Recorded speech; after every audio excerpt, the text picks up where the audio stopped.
my brassiere. Had I known, I'd have taken care of business and we'd be having sex by now. But I didn't, and I fear that if I throw caution to the wind and have sex with you, in spite of all this, you are going to wake up with a very bad case of stubble rash.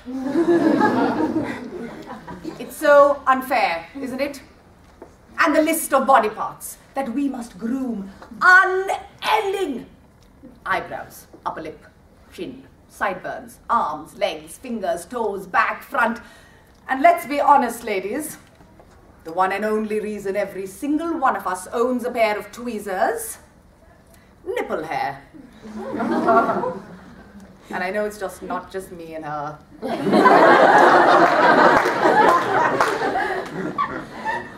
And as we age, hair finds new places to grow. Previously barren landscapes now yield a lush harvest.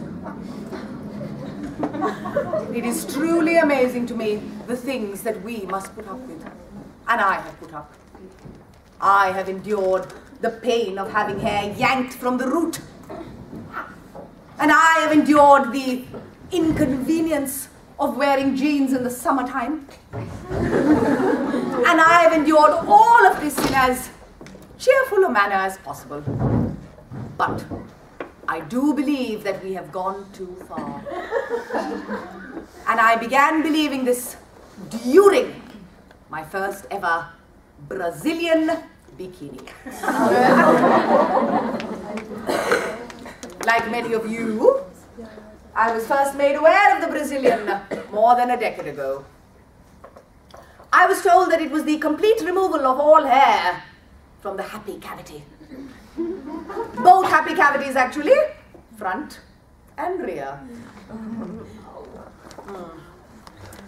Because it sounded so ludicrous, I thought that it was some sort of Amazonian tribal ritual restricted to the rainforests of Brazil. It made complete sense to me that they would have an exotic ceremony such as this because they are hunters who forage about in the wilds for their food. And as a huntress, I would not want my flaming forest caught in the underbrush. But if one shopped for one's food in a supermarket, I could not understand why this would be necessary. Regardless of what I thought, this trend caught on, and soon the entire world was waxing their mousetraps with abandon. Eventually, after years and years of skulking around locker rooms, encased in toweling, lest somebody think I were wearing mink panties, I caved and made an appointment with Beata at Bliss Spa. I spent the entire week leading up to this appointment in a state of high anxiety. Of course, I was concerned about the pain. But more than that, I was concerned with disfigurement. I am a mature woman, and I do not need any further wear and tear on my lady parts. What if something stretched? What if when Beata pulled, it just unraveled?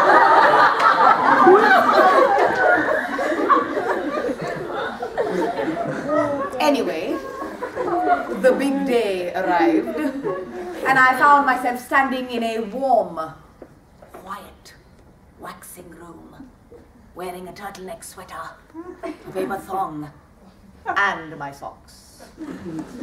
I looked like an asshole who was about to have her own asshole waxed. The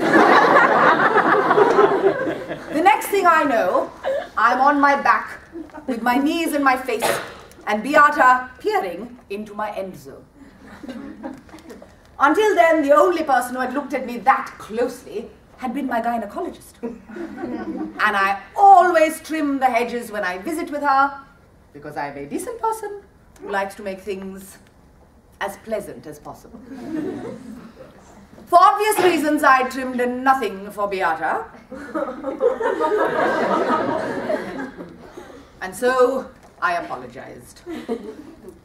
She reassured me with what looked and sounded like a professional lie. This is nothing. I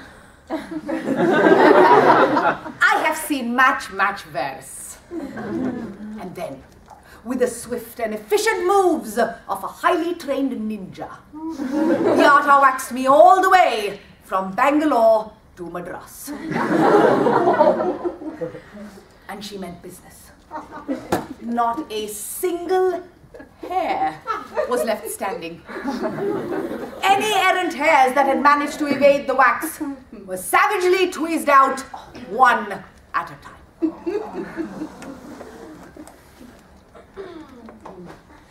When I finally hobbled away from Bliss Spa, I will admit I felt like a new woman. I had the same feeling I usually get when I've been given a radical new coiffure. The feeling that every stranger on the street is staring at me because somehow they know that something has changed. As soon as I got home, I took my pants off so that I could examine my newly naked nether region. It was a shock to my system. For one thing, I hadn't seen it in all its glory since I was 9. And for another thing, it looked like something you would find in the frozen meats department at Whole Foods. 2 chicken cutlets squashed together. We should not have bald vaginas. Everything was strange. Even taking a shower was strange. I was unable to work up any kind of lather because there was nothing for the soap to cling to. We should not be waxing our bits and pieces. Men should be waxing theirs. Yes. Because waxing theirs would make their knickknacks look bigger. For them, there's an actual benefit at the end of all the pain. For us, there is no benefit. What sort of woman do you suppose says to herself, I wonder if there's any way in which I can somehow make my vagina look bigger? Because there is nothing more attractive than a vast, sprawling pudendum. You know, ladies, we can say what we want, but the fact of the matter is that men and women aren't equal. And it's our own fault, for we have helped create a planet upon which they can get away with things that we can only dream of. And I'm not just talking about the body hair. Let me tell you about something that really gets my goat. A while ago, I made a car journey from Milton Keynes to Manchester with 3 of my closest friends and spouse. It was a glorious English summer day. Flocks of fat little sheep dotting green pastures. Rows of old English village homes with thatched roofs. Hills and dales and questionable dentistry. I was thoroughly enjoying the drive when all of a sudden, with no warning whatsoever, there it was. Unannounced and unwelcome, the stirrings of a fart. As it began its march to the border, I knew that I would have to make a split-second decision. Should I hold? Or should I release? Now, if I were a man in an airtight, air-conditioned car with 3 of my closest friends and spouse, not only would I have released, but I would have reveled in the discomfort I caused my fellow passengers.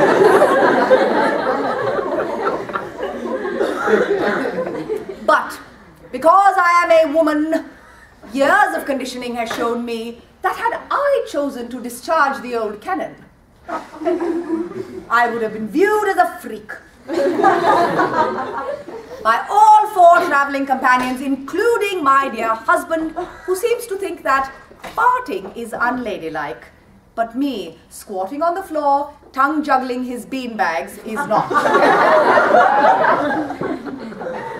And so I held. Personally, I'm against holding. It is extremely painful and cannot possibly be good for us. Yet there I was, clenching within an inch of my life. I was clenching so hard, I thought I may have shut shop entirely. From head to toe, my body was covered in a thin veil of perspiration. I couldn't see, hear, or speak. And I didn't dare breathe. And I prayed, dear Lord, please don't let this car hit a pothole.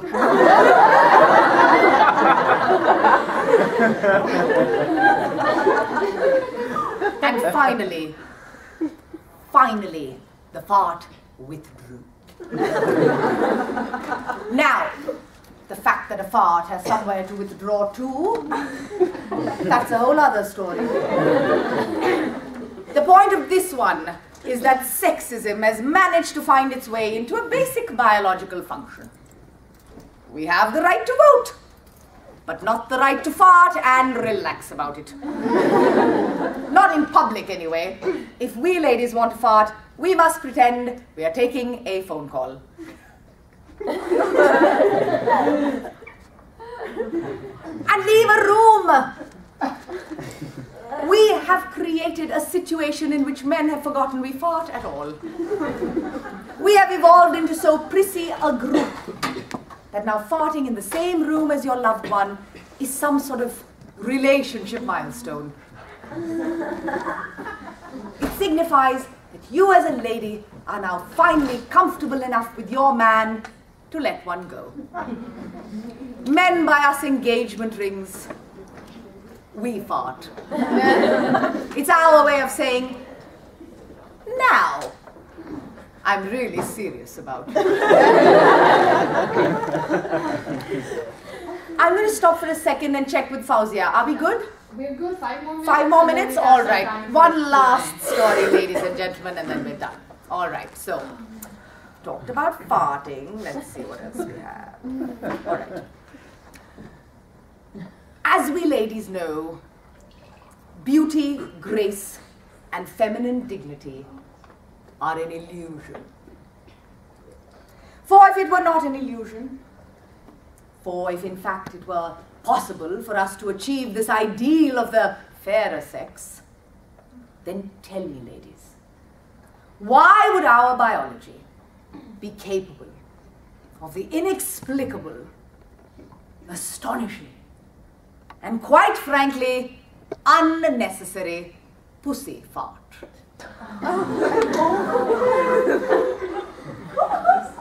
Or as it is known in scientific circles, the quiff. I was first made aware of this physical phenomenon at the tender age of 11. I remember the day with perfect clarity. I was standing in the school library, perusing a copy of Jackie Collins' masterpiece, The Stud, instead of studying for a trigonometry exam, when I discovered that women, unlike men, have more than one cavity from which to expel air. The first time that this happened, I couldn't fathom it. I knew I had passed wind, but it hadn't taken the usual route. Maybe I was confused. With both exits located so close to one another, it was possible that I was mixed up. But no, I was not confused. And of all the storms that we ladies must weather, the timing of the quiff is most spectacular in its inappropriateness. One summer afternoon, many, many moons ago, I was a young lady embarking on a new relationship. In an effort to display my enthusiasm for the young man in question, I engaged in what I would call rather spirited sexual activity. We finished up, and as I lay there, basking in the afterglow, surreptitiously trying to adjust my wonder bra to display my bosom in its most enticing, if artificially enhanced fashion, when out it came. Loud, long and clear, like a foghorn beckoning the fisherman ashore. The young man sat up in bed and with a look of terror and confusion asked me, "What the fuck was that?"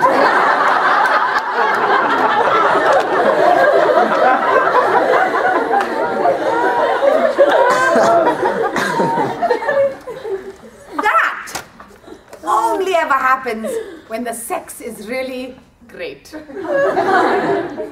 That's what I came up with. More lies. Because while our mothers and teachers and sisters tell us all about morals and values and manners, nobody ever tells you that one day when you think you are being sexy and beautiful, or when you're simply standing in line at Duane Reade to buy a packet of Altoids, your vagina is going to start up a conversation with a homeless man behind you. And it is only going to get worse. Because as we age, everything starts to droop and flap about. We start life with a spiffy little powerboat. And as the years go by, we end up with a schooner. A great big pirate ship with multiple sails all flailing about in the breeze. And you know what else I think? I think it may be growing. I no longer have camel toe. I now have camel foot. And this growth spurt, it moves things around. For example, in my heyday, when I would squat over the toilet bowl to pee, I was able to accurately judge in exactly what direction that pee would go. Straight, or a little bit to the right, or just a smidge to the left. Nowadays, it's anybody's guess. I have no control over anything anymore. It's like a sprinkler system down there. If one of you were to light a match to my vagina, I would probably drown you all. And truthfully, I no longer care. For this is who we are, ladies. Under the many layers of makeup and perfume and high heels, you have me. A hairy-titted, floppy-twatted windbag. I have come to accept this. Nay, embrace it. For after all, that is truly the secret of being a lady. Thank you.